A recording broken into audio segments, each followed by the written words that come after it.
بسم اللہ الرحمن الرحیم۔ السلام علیکم ورحمۃ اللہ وبرکاتہ۔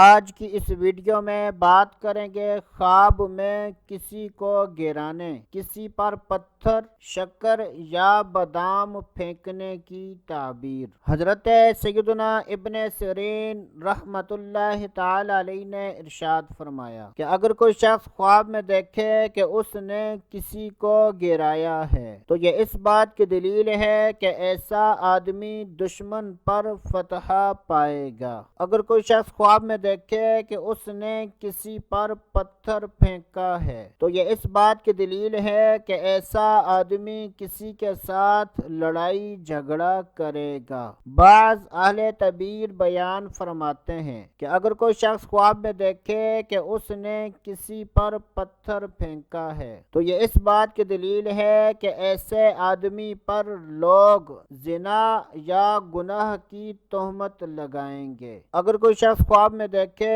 کہ اس نے کسی پر شکر، بادام یا مصری پھینکی ہے تو یہ اس بات کی دلیل ہے کہ ایسا آدمی اپنے مال میں بہت زیادہ نفع پائے گا۔ اللہ عز و جل سے دعا ہے کہ اللہ عز و جل ہمیں اچھے خواب دیکھنے، برے خوابوں سے بچنے کی توفیق عطا فرمائے۔ تو دوستو ابھی کے لیے اتنا ہی، اگلی ویڈیو تک اجازت، اللہ حافظ۔